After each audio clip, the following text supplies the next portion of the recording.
All right, I am here with Russ Castle of Insurance by Castle. Thank you so much for joining me today, Russ. We're going to shift our merger and acquisition series that we've got going on here from the folks doing the acquiring to the folks that have been acquired. Russ was acquired by a company called PCF in August of last year. And again, I appreciate you coming on the show to talk about your experience. Thank you very much. Hey, anything to help. Sure. So walk me through kind of the backstory. I mean, how did Insurance by Castle start? When was it? What motivated you to do it? And then, how did you guys grow? And then we'll get to the acquisition here in a minute. But tell me about your company. Sure. So my mother's father started insurance in the 40s. My dad started working for him as an independent contractor in the 60s. And then he went on his own in the early 80s. And I joined in actually last Friday was 30 years ago. So August 15th, 30 years ago. So 1992. And then at the point I joined, it's pretty much the normal story. It was a Main Street agency. And we did that for probably almost 10 of my first 10 years. Anybody with a pulse we'll talk to, and we'll try and do as much as we can for everybody. At that point, I was in a marketing group that really was showing how niches would become, if you want to make okay money, you do it. You're an insurance broker, an independent. If you want to make good money, you do niches. And if you want to make great money, even go beyond that. So for me, I dabbled in some niches. In the last probably 20 years, I've been doing habitational all over California. Wow. So we don't write everything. Yeah. If you came to me and you owned a shoe store or a manufacturing facility, we're not going to talk to, we're going to refer you to somebody, but we're not necessarily going to write it because we're going to stay in our lane of being landlords. Yeah. That's, and we did an episode last week with Michael Jans, and he was saying the same thing. Did you hear that episode? No, that's who the marketing group was. He's the one that told me about niches. Yeah. So we had him on the podcast last week, and that's his whole thing, right? Is, it's exactly what you said. If you want to make okay money, you want to make good money, be in insurance. If you want to make real money, find your niche and get your customers to come to you and stand in line. I'm the second person under his old company, Insurance Profit Systems, that won a car from Michael. So I know Michael very well. What kind of car was it? It was an Audi TT convertible with the Raleigh leather interior. It was very nice. Little sports car. That is so cool. Do you still have it?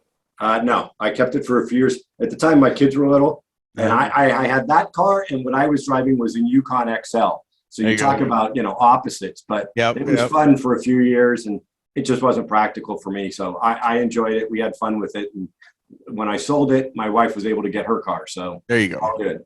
That's perfect. Small world. Michael Jans was the guy back in the day that really had me do I'll call it a paradigm shift on how I ran the agency or what I was doing in my part of it. Yeah, no, absolutely. He still runs a mastermind group out here in Phoenix, and we're looking forward to looking into being a part of that. So, but if anybody wants a testimony on whether or not Michael Jans' stuff works, you're sitting right in front of us right now.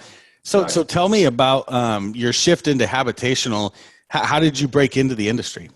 Well, first of all, my shift into niches. So the industry I came from before I started working with my father was fire sprinkler, fire extinguishers, fire suppression kind of people. So that was my first niche, and we got pretty dominant. We had over half of all the people in the state, so I consider that fairly dominant.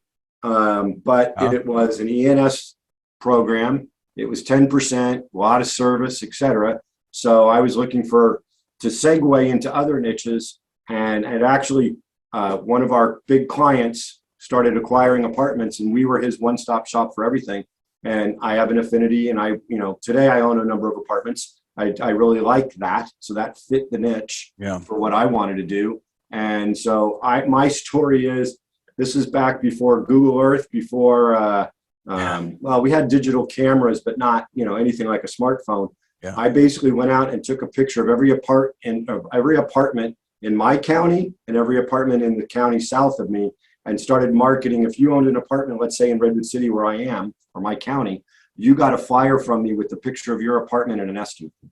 Well, that went gangbusters. We couldn't write it fast enough. And then within a few months, we went statewide. Well, obviously back then we didn't have those pictures, and it got to be too costly. But we continued to pivot and refine the program to where we are today. So yeah, well, and that's so great, for agents that are out there listening that maybe haven't found their niche, and maybe we're coasting off the Michael Jans podcast.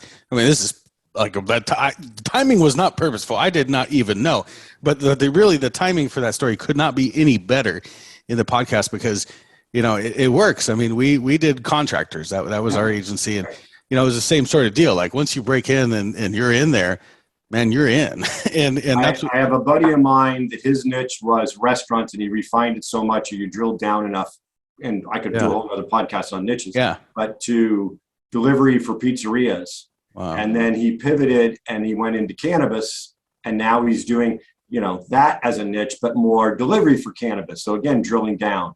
But we've talked for years, much like sports athletes talk, that 10,000 hour rule, excuse me. The more you get into it and the more you get entrenched, a niche is a niche. What I've learned about niches and I could translate into most any other niche, the similar things. And we could go on forever about niches. For sure. Yeah, no, absolutely. And so you've got this niche in habitational. And so what year did that start approximately? I got to look. So I won the car in 06. So it started in 05. Okay. So 05, you get your niche going. How long did it take to build up a really healthy book of business for you? Approximately. In 06, I wrote $1 million in new business premium right off the bat. There you go. Fairly quickly. Like I said, once that flyer, and then as we pivoted, started really taking off, I couldn't write business fast enough. It got to the point where we were becoming more and more select in what we wanted, as opposed to anybody that most niches, if somebody calls a niche, you want to write them. Well, we got to the point, fortunately, that we were able to start slicing and dicing, that we didn't want to necessarily write everything. We could, but we would focus on what was the most profitable. Yeah. Well, and that makes the most amount of sense for all sorts of reasons. But so you get to write in your niche. When was it that you decided, because we were talking before the podcast, that you were like, I don't necessarily I like the market conditions of the sale of an agency, right? Yeah. But I don't necessarily want to retire right now. Correct. When did that thought process start coming to for you? Well, I've always said, much like my dad never announced a retirement, but around 70, he's now still with me at 82, thank God. Perfect. But I just turned 60. So I'll just follow in the same as him. Give or take another 10 years, I'll sell. The day I get a check, the next day I'm done, kind of mentality. And I had a good friend of mine that was, over the years, let me just give a little background, between Michael Jans and other groups, whether it's mastermind sales groups or agency councils on insurance agents, I've got to meet quite a few people, not just in California, but around the country. And one of my good buddies in Southern California last March called and said, I know this is your game plan. You want another 5 to 10 years and then you'll, sell. But the way the market is turned now with private equity money, especially, you might want to reconsider about trying to sell now, but keep working. Just because you sell doesn't mean you have to retire. And I respect him. And so I really took a look at it. And I would say that was early March.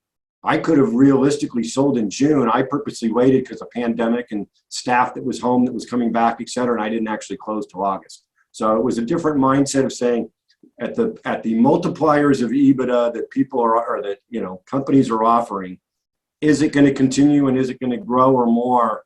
I didn't want to be greedy, but I also looked and said, for what I thought I could get, that's more than what I thought I would have ever gotten up till that point. So maybe I do make this change and then keep working for them as long as I want. So absolutely. That's where I'm at. So you sold. So Insurance by Castle is now a subsidiary of PCF. Tell me about, how did your life change from, July 31st to August 1st or whatever day it was?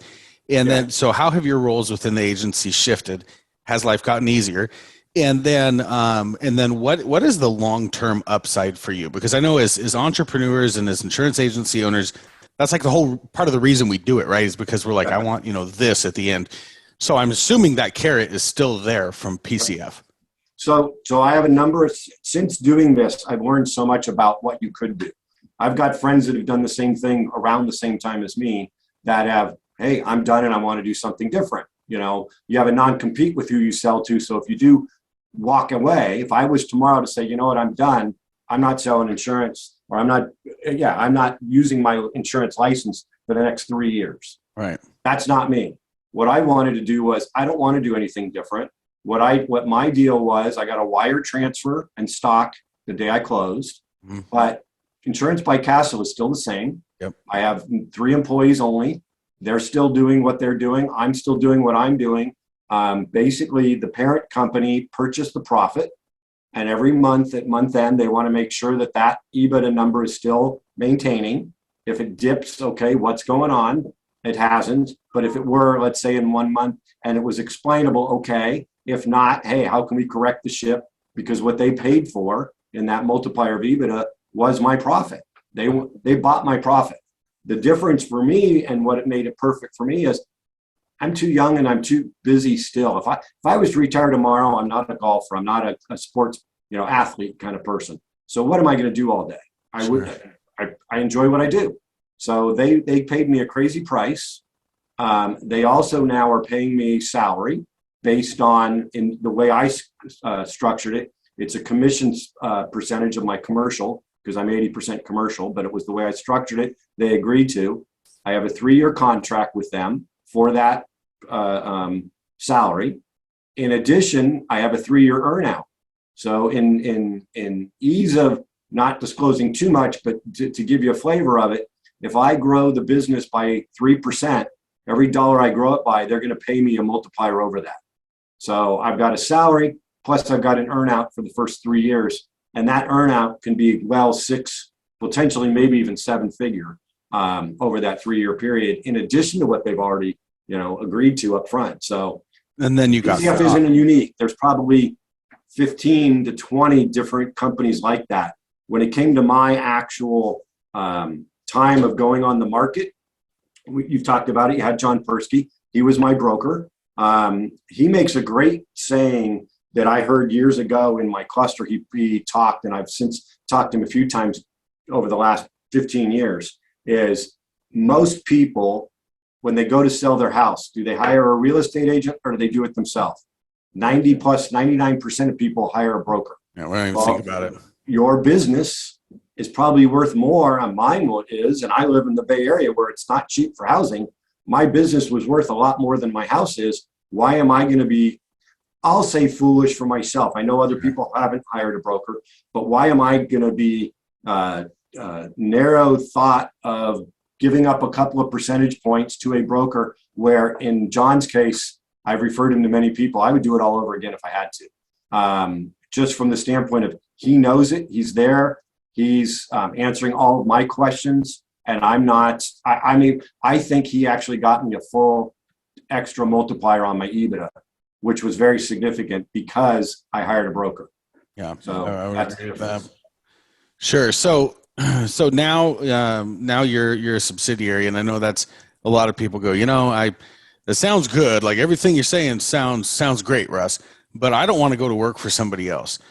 So tell me about how that part of the experience has gone. So again, I'll use the process that we went through. So when and I'll say broker or John interchangeably, because while I would recommend John in a heartbeat, other people that are listening, if they do this, might hire somebody else, or they might know somebody else. Fine. Sure. When it came down to it, I had 3 private equity companies that I had heard of that I was going to go to on my own. Yeah. And then I remembered John's comment, and I stopped. We ended up having 9 companies wanting to acquire my agency. When it got down to the contract, we engaged 5, and it was a great week. It was a bit high, a bit off.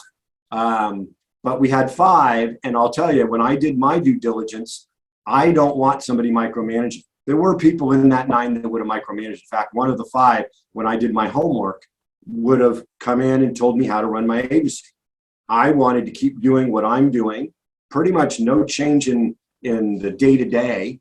And so 4 of those were just like PCF, and obviously PCF was one of the 4, but it was I'm still running Insurance by Castle the same way. My staff has the same relationship.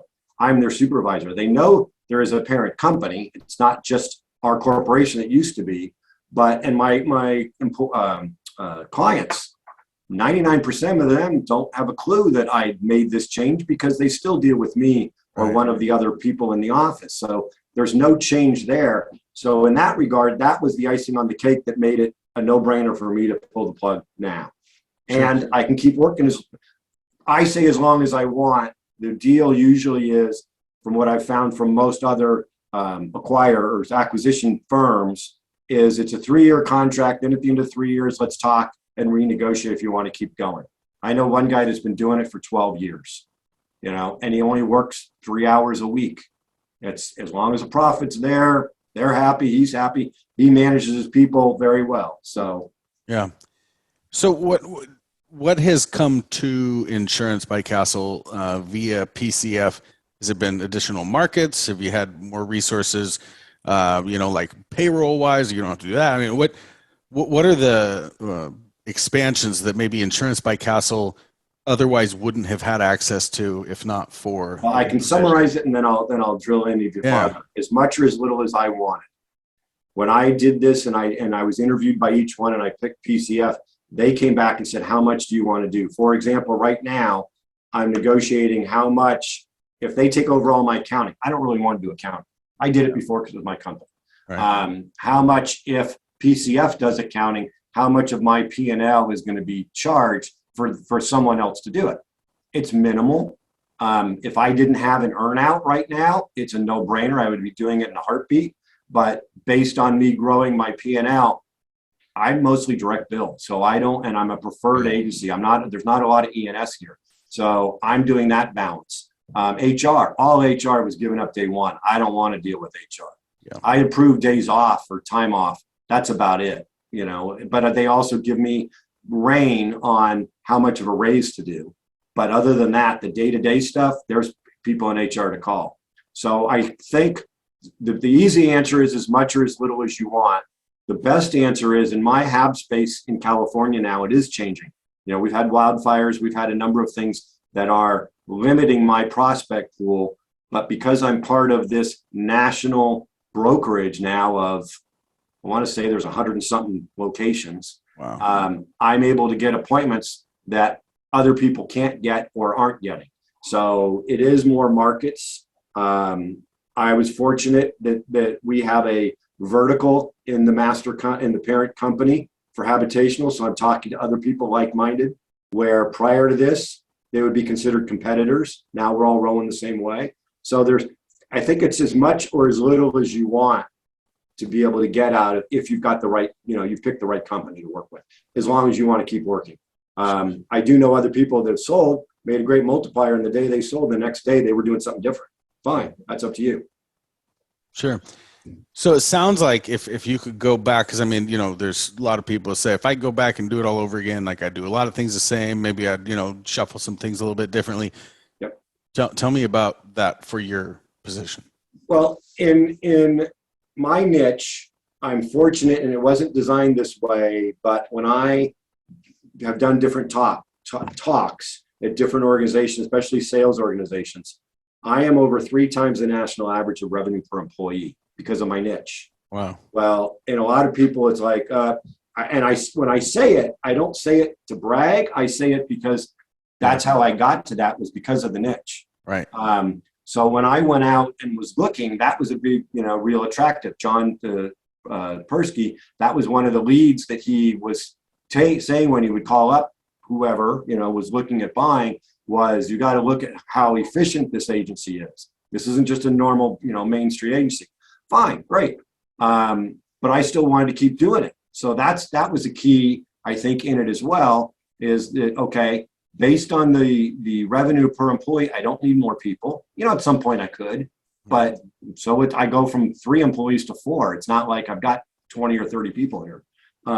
So that was a big plus. Is that answering your question? I think I diverged. Yeah. So, if you could go back, is there anything you would change about how the transaction was set up?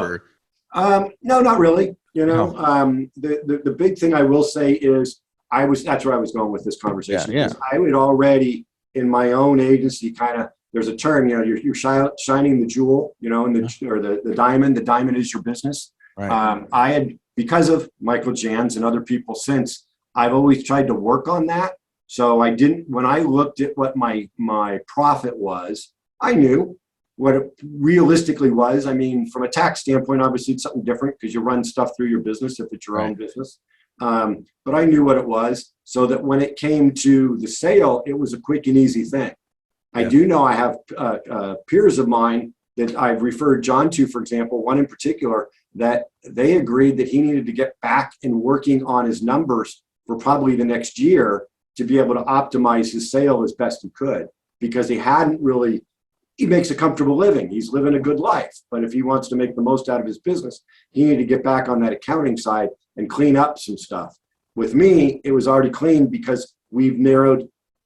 It wasn't done on purpose, but it's because we've narrowed to only so many markets. You know, we used to have 12 different personal lines markets. We now have 4.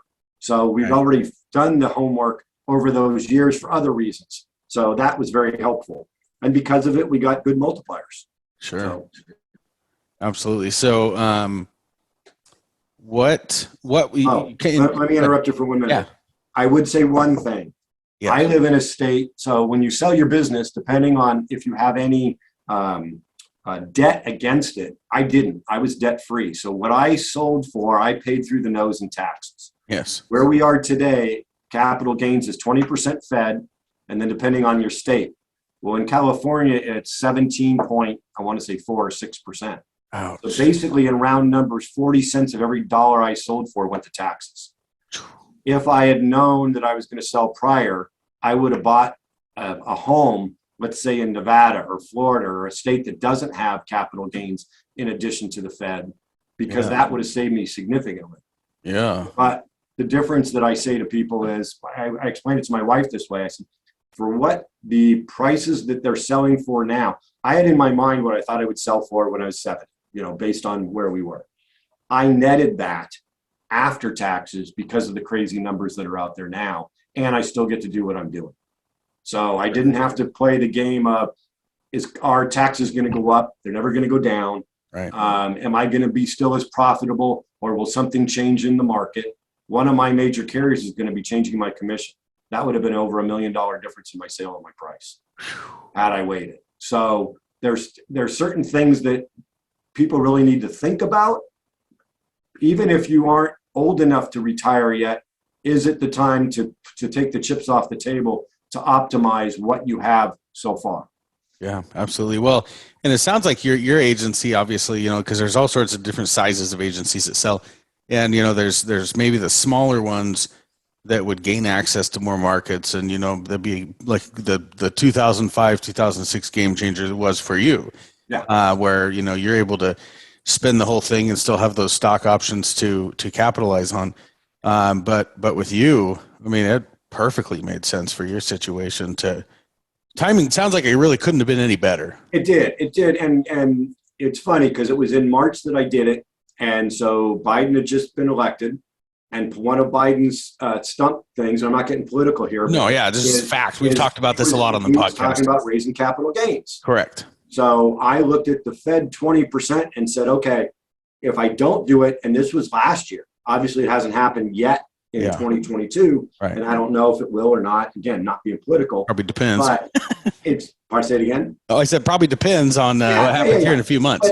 But let's say let's say at some point, this year or sometime in Biden's term, the Feds go from 20 to go low and say 22 or 24. Do I want to still give up another 2 or 4% of what I've done or more, and not pull the trigger, and yet still be looking back? Here we are, April of 2022. So it's been over 6 months. I'm still doing what I did before. Right. There has not been any change. The only thing I'm responsible for is, once I close a month end, where is my EBITDA number? Mm-hmm. I still, if I want to pay the bills, I can. If I want to, do a ton more marketing, I can. It's all and I'm sure that's relative to who I was acquired by, but that's available in many different private equity or acquiring type of firms like PCF. They're not the only one. No, I think they were the right one, but that's fine. Yeah, and I think that's why, to your point, like you're saying, you sat down and interviewed with them. That's really smart because, you got to find it's like a shoe, right? It's got to fit, especially if you're going to be staying on board. Any advice that you would give to anyone starting the thinking process about, being acquired, selling, whatever, their beginning of the end of the phase out of their agency. Sure. What would you say to them? Well, this is not I'm not the commercial boy for John Persky, and I'm sure there's other brokers that do this. But in my case, when I called John, John's like we are in insurance. We're not practice quoting. Right. He said, in order for me to get started on this, it was a $3,500, I won't say cost, I look at it as an investment. Sure. And so what I've told peers of mine that have called John or that are thinking about it, I said, for me, it was worth $3,500 to put my toe in the water.